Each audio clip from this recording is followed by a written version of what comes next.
Paz de Cristo, meu amigo, meu irmão, que bom que está tudo com você e gostaria de desejar a paz de Cristo no seu coração.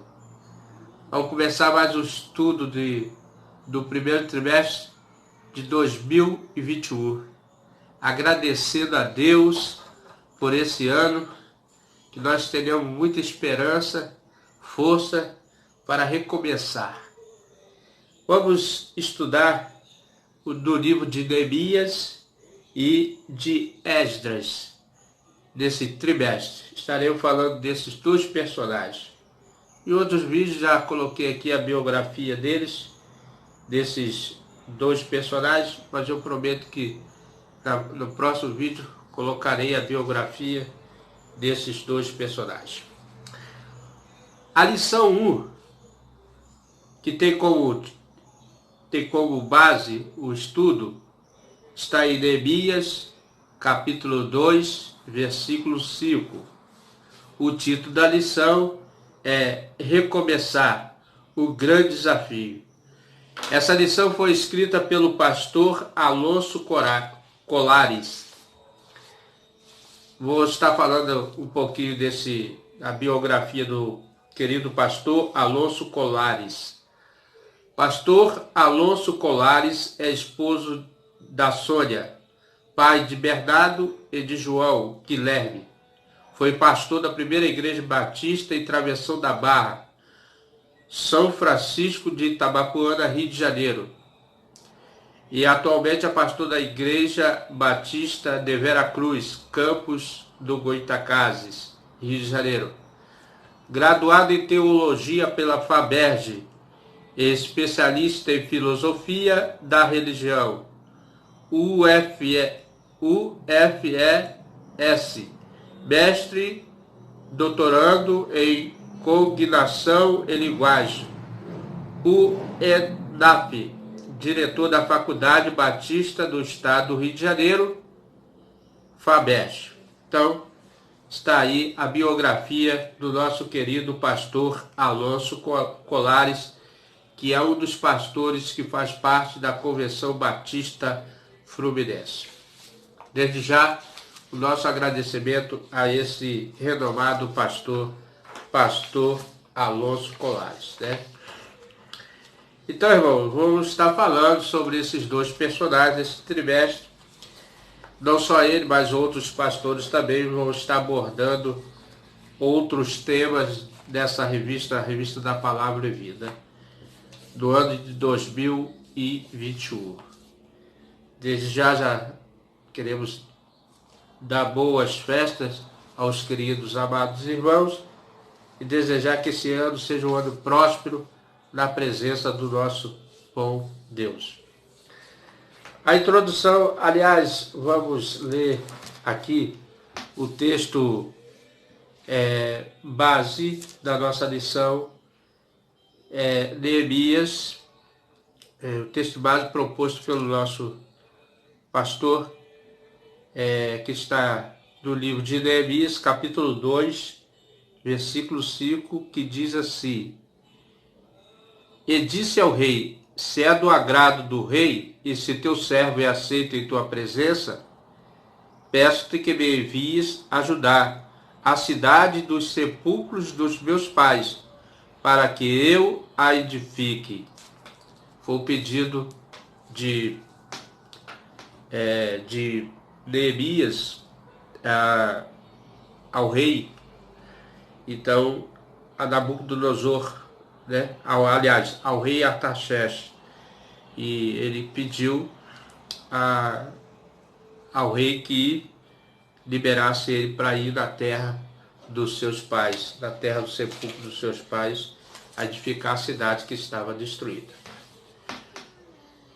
Diz assim a introdução da revista desse estudo: os livros de Esdras e Neemias têm sido fontes e motivação para muitos servos de Deus no passado e no presente. Então, é um livro sempre atual, a palavra de Deus sempre trazendo ensinamentos, não só no passado, mas também no presente. Nós vemos aqui que tanto Esdras como Neemias usaram estratégias para motivar o povo e fazer com que o povo tivesse confiança. Desses preciosos livros, muitos líderes têm encontrado estratégias, né? É o meio pela qual desenvolve para conseguir o seu objetivo. Motivações para desempenhar o seu trabalho com sucesso. No entanto, podemos observar também uma importante lição dessas joias da palavra de Deus, o desafio de recomeçar. Após o cativeiro, a cidade foi saqueada e destruída, então era necessário recomeçar. E recomeçar sempre o desafio. Tem muitos problemas. Alguns vão aceitar e outros vão se acomodar na situação que está. Como a cidade destruída, um povo distante do lugar de adoração. Todo mundo sabe que Jerusalém era o centro da adoração do Deus Jeová, do Deus Todo-Poderoso.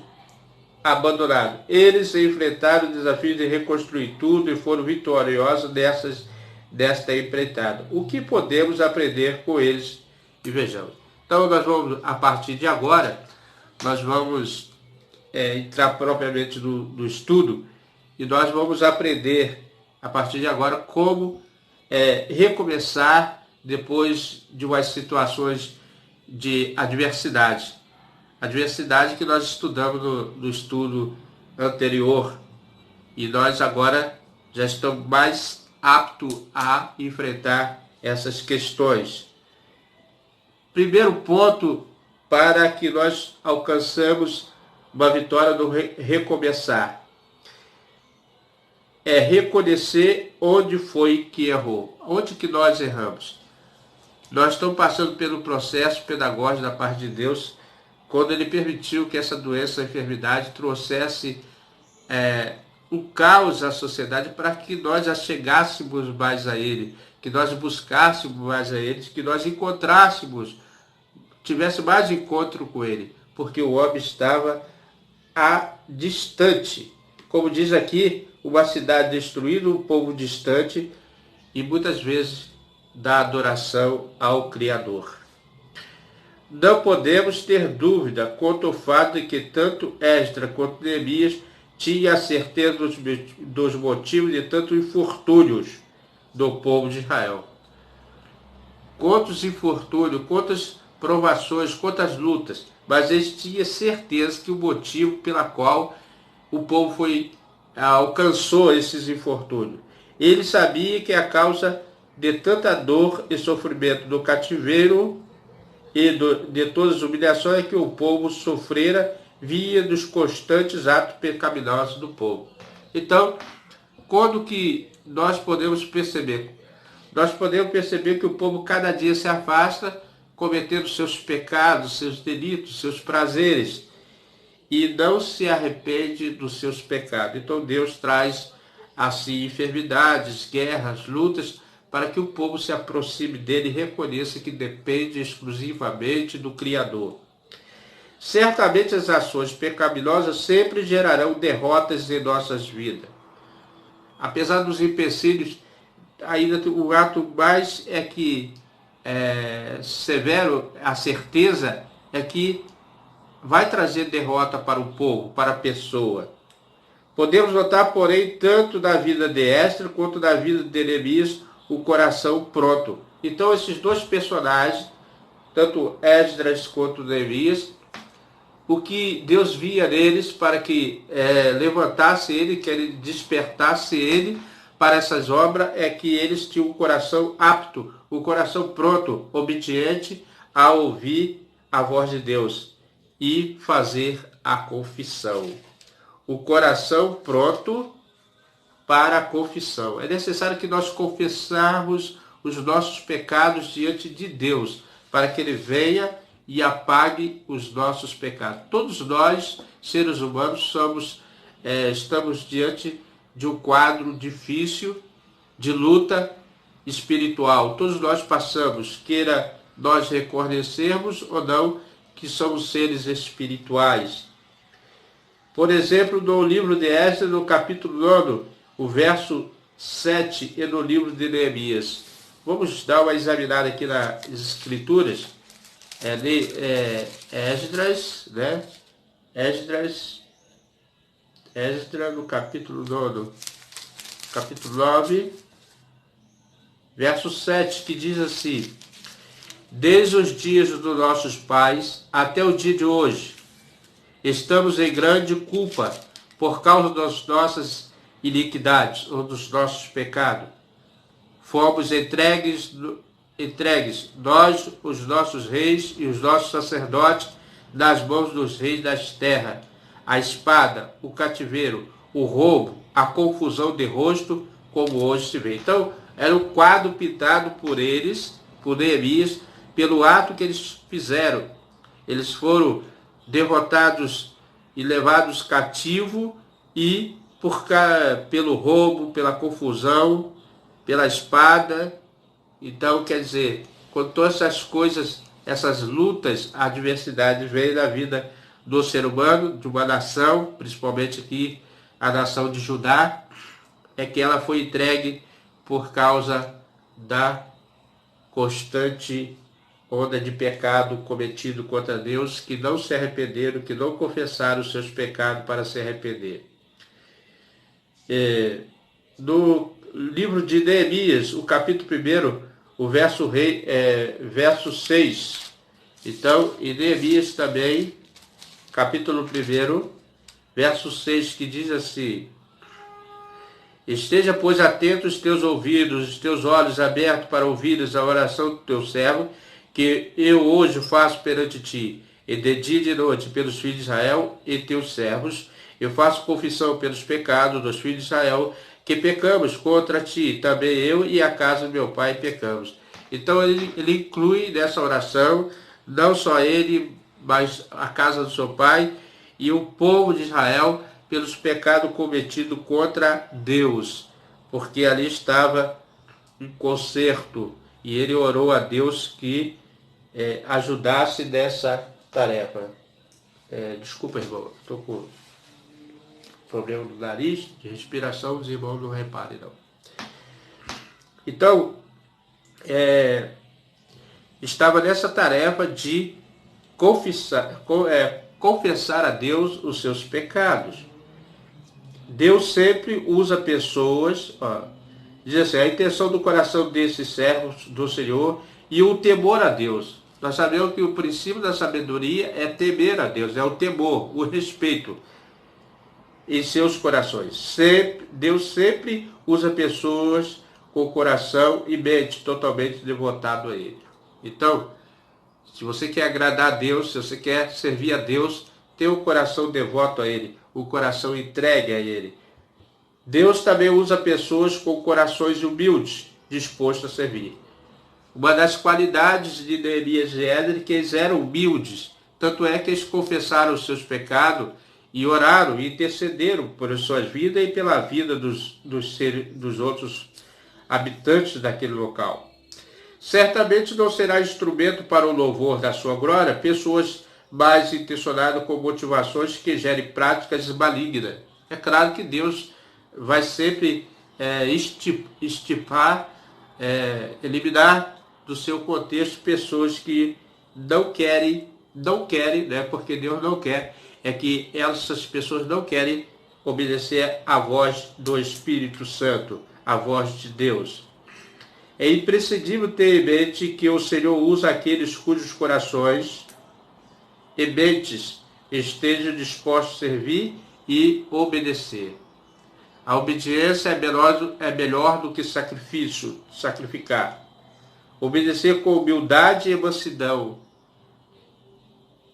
Não nos esqueçamos de uma verdade fundamental. O Senhor resiste aos soberbos, mas dá graça aos humildes. Tiago 4:6. Então, irmão, a humildade que aqueles homens tiveram. Assim mesmo, nós temos que ter diante de Deus o coração manso, tranquilo, obediente à voz do Espírito Santo, obediente para cumprir o propósito de Deus, a humildade e reconhecer que nós falhamos também e somos pecadores e devemos se colocar diante dele para consertar os nossos erros e nossas falhas. A recomendação de Tiago é: o Senhor resiste os soberbos, os altivos de coração, de mente, mas dá graça aos humildes. Então, humilhai-vos debaixo da potente mão de Deus e ele vos esclarecerá. Então, assim, com a humildade ou o temor ao Senhor, podemos confiar e recomeçar. Então, como que recomeçamos? Com humildade e temendo ao Senhor. Temor, respeito, fazendo com que Deus tenha alegria contigo, da obediência, de servir a Ele de todo o coração. Confiar e recomeçar. Então, podemos ter essa confiança. Quando nós concluímos esse ponto de onde nós devemos reconhecer os nossos erros, aí nós passamos para a segunda etapa do segundo ponto, que é vencer as frustrações e o medo e a acomodação. Os irmãos, lembrem que esse povo foi levado escravo da terra deles, cativos, sem direito a nada, sem direito à terra, sem direito, muitas das vezes, os filhos, porque se tornaram escravos, e eles lá foram, mas também muitos deles viveram lá, tiveram vidas, negociaram, cresceram também lá. Então, para recomeçar, é vencer as frustrações. Frustrações, decepcionar, engano. Vencer os enganos, as frustrações, as decepções. O medo paralisa a pessoa. E a acomodação, estar ali naquele ambiente cômodo, alojado, era o que muitos deles se sentiam. Além de todos os desafios externos que uma pessoa precisa enfrentar para recomeçar, podemos perceber que muitas vezes os piores desafios se encontram dentro de nós mesmos. Os reveses da vida costumam imprimir muitos elementos negativos em nós. No caso do povo de Deus, da Babilônia, depois de 70 anos. Depois de 70 anos, Deus despertou o espírito de Ciro para que fosse edificada uma casa do nome do Deus de Israel, ali em Jerusalém. Foi dado documentos, tudinho, porque Deus assim levantou o rei Ciro, o rei da Pérsia. É interessante que quando nós olhamos, Deus criou uma nação para ser uma nação santa, um povo separado, mas em todos os lugares do mundo Deus tem os seus. Não é porque é só de Israel, não. É porque Deus tem os seus. E Ciro foi despertado para fazer esse propósito. Deus colocou no coração dele. Depois de 70 anos, quando as pessoas estavam alojadas, já tinham seus comércios, suas vidas, muitos deles não queriam retornar para a terra deles, porque não saberia o que encontraria na frente. Do exílio, houve muita mudança. Provavelmente já estava aculturado e tinha permissão de ter os seus próprios negócios. E uma nova geração estava emergindo, vivendo ali. Na verdade, eles já estavam até se habituando com aquele lá na Babilônia, com o povo babilônico. Podemos então nos perguntar, existiria vantagem em sair da Babilônia? O que você acha? Tinha vantagem? Vamos ver? É relevante mencionar 3 elementos, a fim de compreender que o recomeço nem sempre será uma tarefa fácil. O primeiro elemento é o medo. Então, uma das consequências da vida deles ali, quando foram escravos, era o medo. O medo impede as pessoas de ir adiante, de suplantar os desafios, adversidades da vida. O medo paralisa a pessoa. Para aquele povo, por exemplo, poderia ser o medo de perder a estabilidade da vida na Babilônia, o emprego, o seu comércio, o que tivesse adquirido. O medo dos perigos da viagem. Como seria o retorno? O que encontraria o impedimento ali dos povos vizinhos, né? O medo do projeto de reconstrução ser inviável. Uma cidade destruída, com poucas pessoas para trabalharem, e porque os jovens estavam lá no cativo e só ficou pessoas pobres e sem condição ali só para manter a terra. Esses medos poderiam passar à mente do povo. O segundo elemento é a frustração. Então a frustração, eu disse, é a decepção. Eles poderiam se decepcionar com a condição deles lá naquele local. Como seria?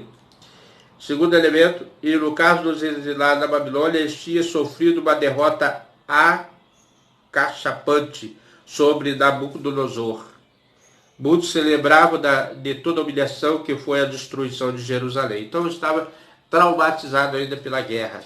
Será que quando eles voltaria a ter a guerra de novo? Essa memória ainda poderia estar viva no imaginário das pessoas, impedindo de ir adiante e vencer o bloqueio mental. O terceiro elemento é a acomodação, é o que eu já falei. As pessoas estavam estabelecidas ali naquele lugar e tinha medo de perder suas propriedades, seus bens adquiridos, aí até talvez alguma condição social daquele local, não sabemos. O terceiro elemento é a acomodação. Nem todos os que estavam na Babilônia acabaram por voltar a Jerusalém. Somente o remanescente, ou melhor, somente aqueles cujo o Espírito de Deus despertou. Vamos ler em Esdras 1:5. Esdras 1:5. Vamos ver aqui a escritura 1:5. Que diz assim: Então se levantaram os chefes dos pais de Judá, então quer dizer, os patriarcas, né? E Benjamim, e os sacerdotes, e os levitas, e com todos aqueles cujo Espírito de Deus despertou. Então Deus despertou dessas pessoas para que fossem edificar, e subir a edificar a casa do Senhor, que está em Jerusalém. Então nem todos se colocaram à disposição dessa tarefa árdua, que foi da reconstrução do templo e da cidade de Jerusalém. Então, aqueles cujo Espírito despertou, Esdras 1:5, o despertamento de Deus é vital para vencer todos os desafios e recomeçar. Então, temos que ter a base, que é o Espírito de Deus para enfrentar o desafio. Não estamos só, como tem o hino que canta da Convenção de Missões. Então, não estamos sós. Cristo está conosco. O Espírito Santo está conosco. Quantos exemplos nós podemos extrair de nossa própria vida acerca de situações que nos exigiram recomeçar? Estamos enfrentando uma grande enfermidade e temos que recomeçar a economia, a educação e, enfim, a saúde, que tem levado muitas pessoas à morte com essa enfermidade, e muitos têm se entristecido porque muitos já foram, outros ficaram, mas nós não sabemos qual a situação, mas Deus sabe, Deus está no controle e sempre vai estar no controle. Refazer o caminho é um dos mais desses três elementos: o medo, a frustração e a acomodação. Simplesmente nos mantinham prostrados. Então, esses três elementos que mantêm a pessoa prostrada: o medo, a frustração e a acomodação. Entretanto, quando estamos certos de que o projeto é de Deus, não precisamos ficar escravos de nossos medos e frustrações. Então a certeza que Deus está conosco, e é o que esses dois servos de Deus tinham. Eles foram para lá, enviados por Deus, e Deus despertou neles, e ele sabia que tudo que eles fizessem, a orientação seria de Deus. Não precisamos ficar escravos de nossos medos e frustrações, pois é impossível acomodar-se quando Deus nos desperta. Quando Deus desperta a civilização, o país, a nação, a conclamar, a orar, a buscar a face dele, como esses dois homens fizeram. Eles oraram, eles não foram. Quando recomeçaram a cidade, você vê que Neemias orou aqui, pediu perdão pelo pecado dele, pela família dele, pela nação dele. E o Esdras também fez o mesmo sentido, orando ao Senhor. Eles tinham certeza que Deus estava despertando eles para essa grande missão. Pois é impossível acomodar quando Deus nos desperta. Sob o despertamento de Deus, aqueles homens e mulheres deixam a Babilônia para trás. Então, quando nós encontramos Deus, quando nós buscamos a face de Deus, a Babilônia do pecado, ela fica para trás. Babilônia era o império, mas nós, diante que nós vemos agora, a Babilônia para nós é o pecado. O pecado é a Babilônia. É o grande desafio do homem vencer as lutas, as barreiras. É o pecado que está atrasando a vida do homem. Porque se não fosse o pecado, se não fosse a desobediência, o homem estaria em completa harmonia com Deus e não estaria vivendo dessas frustrações, desse medo, dessa acomodação. Seria vitorioso, pois estaria deixando a Babilônia para trás. O pecado, a Babilônia aqui simboliza o pecado em nossa vida. E ela tem esse sentido mesmo. Babilônia significa pecado, confusão. Terceiro ponto. Nós falamos no primeiro ponto, é reconhecer. Devemos reconhecer, confessar e devemos vencer os nossos medos, frustração e acomodação. E agora, confiar em Deus e planejar ações. Esse é o desejo do servo, e tem que ser. Um dos segredos da boa empreitada de Esdras e Neemias foi o reconhecimento de que a boa mão do Senhor estava com eles. Então, a nossa luta não é nossa, é do Senhor. A nossa causa é do Senhor. E Ele que nos peleja por nós. Ele que luta por nós. A boa mão do Senhor estava com eles. Todavia, podemos identificar traços da diferente personalidade desses dois grandes líderes. Por exemplo, em Esdras 8 e 22. Olha só, interessante, irmão, quando a gente estuda a Bíblia, a gente sempre vai aprendendo. Por mais que a gente estude a Bíblia, ela sempre tem algo novo a nos ensinar. Por isso que é importante nós estar diariamente lendo a palavra, aplicando em nosso coração. Porque me envergonhei de pedir ao rei do exército e cavaleiro para nos defender do inimigo no caminho. Portanto, tínhamos falado ao rei, dizendo: a mão do nosso Deus é sobre todos que o buscam para o bem, mas a sua força, a sua ira, sobre todos que deixam. Então, essa foi a palavra dele quando pediu ao rei que pudesse ir à cidade dele e edificar. Mas se o irmão prestar atenção na fala dele, ele diz que ele sentiu vergonha. Mas como que ele sentiu vergonha? Será que ele tinha vergonha de Deus? Não, irmão. É que ele disse que Deus é que daria livramento a eles. E agora ele não poderia pedir: se Deus dá o livramento, você quer cavalo? Para quê? Né? Então, ele se sentiu envergonhado para pedir essas coisas ao rei. Porque ele falou que quem também deixasse, né, sofreria a ira, a força e a sua ira sobre todos que deixam o Senhor. Então, eles não puderam usar desse pedido. Agora a estratégia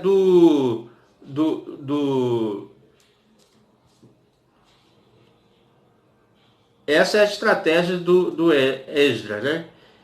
Estava com poder e personalidade dos grandes. Por exemplo, Esdras 8:22. Esdras não pede ao rei uma guarnição de cavalaria, tem guardas para levar, porque tive vergonha de pedir ao rei o exército cavaleiro para nos defender do inimigo pelo caminho. Portanto, tinha de falar ao rei dizendo: a mão do nosso Deus é sobre todos que buscam para o bem deles, e o seu poder, a sua ira contra todos que deixam. Então, eles não poderiam envergonhar o nome do Senhor. Já Neemias, quando tem a oportunidade de voltar a reconstruir a cidade de Jerusalém, não hesita. Então, Neemias não hesitou em solicitar ao rei que ao mesmo desse carta para os governadores da lei do Rio. Então, ele pediu autorização por escrito, como se fosse um documento.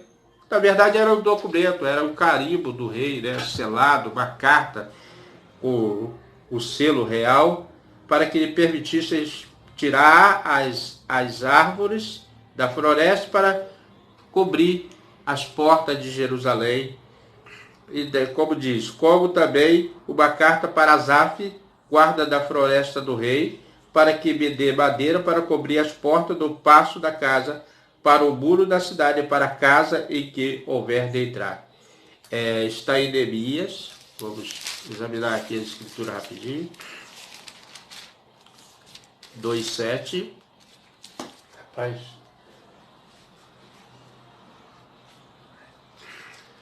Perdão, é que eu tenho problema de alérgico. Neemias 2:7. 2:7. E disse mais o rei: se é do rei parece bem, desse-me carta para os governadores da lei do rio, para que me deem passagem até que chegue a Judá. Então, a estratégia dos dois foi diferente. Um não quis ajuda e com vergonha pelo simples fato de não envergonhar Deus, pelo que ele disse que Deus ajudaria. E o outro, Neemias, já não hesitou e pediu autorização por escrito para que pudesse pegar as madeiras. Então, dois estrategistas diferentes. Por isso que é interessante quando nós lemos a palavra. O leitor incauto poderia até questionar a natureza da fé, né, desses dois servos de Deus, mas eles mostraram por meio de seus resultados, as suas realizações, que a boa mão do Senhor estava sobre eles, e eles tinham temperamentos e planos diferentes, porém uma característica em comum: a confiança de Deus. Então, o que eles tinham em comum? A confiança em Deus, né? Essa era a característica deles, tinha a confiança em Deus. E às vezes, recomeçar com confiança pode esbarrar em nossas limitações e seguranças devido ao nosso temperamento. No entanto, não podemos temer qualquer projeto se o Senhor estiver ao nosso lado, né? Então, a certeza e a confiança que Deus está ao nosso lado é a garantia de uma obra bem-sucedida. A Bíblia Sagrada, diversas vezes, nos ensina a não temer algo. A Bíblia sempre está falando: não temas, não temas. Isso aconteceu várias vezes quando Deus levantava um líder para libertar o seu povo. Quando a direção vem do Senhor, podemos então usar todos os meios disponíveis ao nosso alcance, vencer em segurança e caminhar em triunfo, sabendo que a vitória é certa. Então, você que esse ano 2021, se assim o nosso bom Deus nos permitir, se os irmãos repararam, eu estou com uma camisa aqui da Junta de Missões Nacionais do ano passado, Junta de Missões Mundiais, aliás, mundiais. E ela fala, aliás, mundiais não, nacionais. E ela fala aqui, né, porque ele vive. E estou com uma cor verde, Verde é símbolo de esperança. Que nós nesse 2021 teremos esperança de um recomeço para as nossas vitórias. Indo já para a conclusão do estudo. Sendo assim, recomeçar não é uma tarefa fácil. Não, não é. Imaginemos a ansiedade, privações, provocações que essas Neemias enfrentaram ao longo da caminhada. Da reconstrução do templo, da cidade de Jerusalém, e eles certamente enfrentaram os perigos internos e externos. Os irmãos lembram que, principalmente Neemias, ele, quando voltou, olhou a cidade, ele foi de noite como estrategista e fez aquele planejamento, não falou a ninguém, mas tinha ali pessoas que não queriam que eles edificassem, que eram